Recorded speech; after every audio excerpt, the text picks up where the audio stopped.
never in overtime. OT, baby. Yeah. So, Colin Powell has a dirty mouth. A very dirty mouth. I mean, those emails that got hacked. Come on, what do you say in your private email? Come on. I don't use that one word he used. No, over I and don't over. use that one word either. I don't, and I have the mouth of a other trucker. bigger words. Like, Yeah, but I'm not using that one. Yeah, but I'm not going to try to play off like I don't use words. Oh no, we use words. no, I just But I'm not the Secretary of State. Words are used. When I Words think are of, used. I don't think of Colin Powell using specific words to describe Hillary Clinton in a gossipy way like a 13-year-old girl. I like him so much better now. I like him so much better now. He is brutal to everyone on every side, and he didn't deny they were his emails. It's true. And he's just speaking the truth. Like, see, I think that instead, whenever things are going the wrong way, rather than fighting it anymore, I just embrace it and go in the opposite direction. You're like, how can I make this work for me? Okay, so everyone's emails are getting hacked. This is about to happen to everybody. Maybe we should Just put some stuff in our emails. It's just all true. Like if you wanted to tell somebody something, just put it in your emails and wait to get hacked. Can I tell Maybe that's what he did. Can I tell you, I've had a conversation with my friends. What would be the worst thing people would find in my emails? And legitimately, I'm going to ask that on the live chat. how much I online shop would be the most embarrassing. Like the exposure of how much I online shop, because I rarely go in stores. Like that would be quite embarrassing. But I'm not saying, I'm not calling anyone of significance the words that I can't say it. I can't say it on the show. It's still on our network. Well, he went through in the email that you're describing. He went through and said that he really doesn't want to vote for her. He's like, I guess she's a friend and I respect her, but, and then this whole list of reasons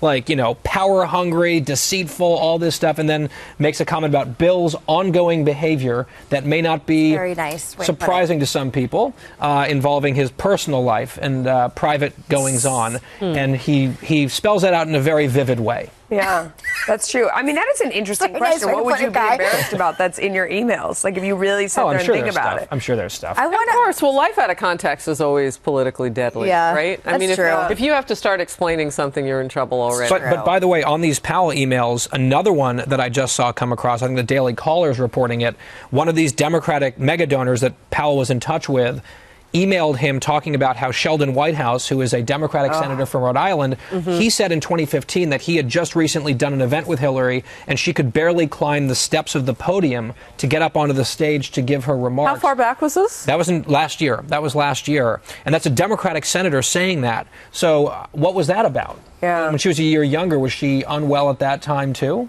It doesn't do good things for my already brain that's spinning into conspiracy theories. And the problem is there's just no transparency. And 1 second it's allergies, 1 second it's heat stroke, the next day she has pneumonia.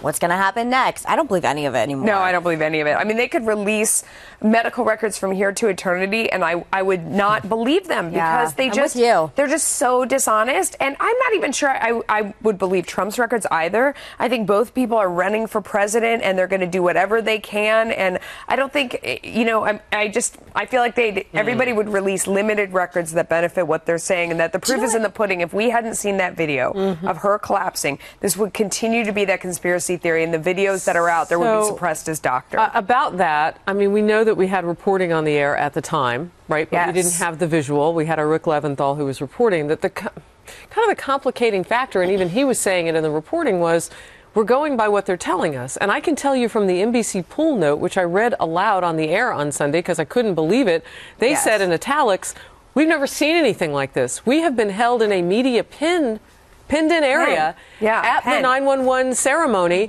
for 90 minutes waiting to figure out, was she taken to a hospital? Where was she taken? They were like cattle. They were held in a pen. The Democratic nominee like for people. the White House. Okay, and they don't know where she is. So, I mean, without the video, we wouldn't have that optic or the confirmation, perhaps, that was independent confirmation, which is what journalists want. Because they were doubting Rick's reporting. Right. And so they were doubting everybody. They were pretending like, oh, this is silly, it's Fox News, but he absolutely nailed it. And then there was video that proved it was true. Can I, as a reporter, that had to be hard to do. There is a tweet storm going on Hillary Clinton's email account, or Twitter account right now. Really? It was led off with, in light of a recent report on the Trump organization's dangerous ties, here are 20 questions that Trump needs to answer now. And then an individual tweet starting out 1 question, 2 question, and another tweet. This has all happened in the last 42 minutes, and there's about 22 tweets that have gone out asking specific questions. Donald Trump asking her questions? No, she's Hillary asking Clinton's him Twitter questions. account. She's desperately trying to change the conversation. The first question is, will you sever ties with your company linked to foreign leaders, questionable organizations, and criminals if you become president? That's the first question, and it goes on. See, and okay, I'm sure, and I'll say this, I bet you some of those questions that she's asking are legitimate questions that he should answer, but this is classic diversionary tactics. Last night I was on Meghan's show, and I was debating a Hillary Clinton supporter, and we were talking about the lack of transparency in this whole health issue. And every time a point was made, the Hillary supporter kept coming back saying, oh, yeah, but Donald Trump X, Y, or Z. And it's like, fine, he should release all of his stuff. I agree with that. Okay, but this is a question about Hillary Clinton. Yeah. And it's like what they constantly go back to. It's like, oh, well, let's ignore the Hillary problems, but Trump. Constantly. And this is not subtle. 20 tweets or more from Hillary Clinton demanding questions on all this stuff. And the goal is to get the media to bite and change the whole narrative, right? How worried are they at this point? They're panicked. In Vegas, she dropped 14 points on a likelihood of actually becoming president, which I go on that Vegas looks like panic to me. This Twitter account looks like panic. But it's a basket of deplorables and then the video. And I think, again, like, no disrespect to reporting. Obviously, I have a great respect for reporters everywhere. But the average American who sees a minute on TMZ of Hillary Clinton fainting and looking like Bernie at Weekend and Bernie's, that's a lot more powerful than any reporting anywhere. No, that is what she looked like. I'm standing by my descriptions of this, by the way. No matter how politically incorrect it is. The whole thing with deplorables, I think, and I said this a couple different times. I said it with Brett Baer the other night, too, so I'm kind of repeating myself. But I hope the Trump campaign is paying attention. That is a useful quote from Hillary to use to fire up the Trump base, turn out Republican voters, and raise money from the Republican grassroots. I think of those two stories, by far the bigger one that could have more red flags and raise concerns and doubts among undecided middle-of-the-road voters is that video on Sunday. And the Clinton people know it. It's obvious that they know it based on all the crazy different stories that they he put out. Can't be the person. It can't look like he's doing that. Oh, I mean, 100%. You talked about 100%. decided restraint. So yes. It's going to take. All right, I want to get our viewers in who are on the live chat right now and on Facebook Live.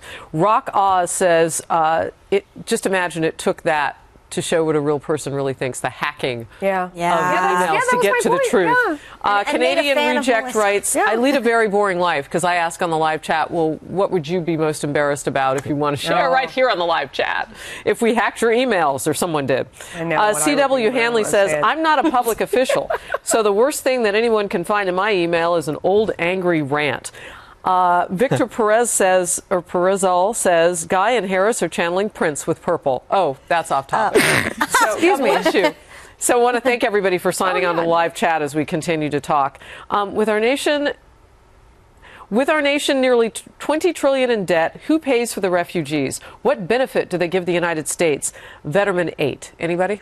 I think it's not about necessarily benefiting the United States. It's about the fact that these people are in a godforsaken country where literally, if you see any pictures or videos, it looks like absolute hell on earth. And these people are being chemically gassed. Children. And I guess it's lucky I was born an American and not a Syrian. Yeah. And at a certain point, our compassion as Americans and the greatest country in the world has to come into play. All that being said, like I said before, I don't trust the Obama administration to get my dry cleaning, let alone handle hypothetical terrorists coming into this country and obviously attacking us. I would say that, so anytime we have a video, whether it's the little boy in Aleppo who's, bloodied and bombed, or it's the child last week that was in the backseat of the car and the two parents in front were overdosed, I always get emails and tweets from people who say, I would like to adopt that child. You're in the media. Can you help me figure out how? Yeah. And it's that idea that there is a child who's suffering. I want to take them into my home. I feel the same way. So that, in my mind, spins a little bit into the refugee question where you say,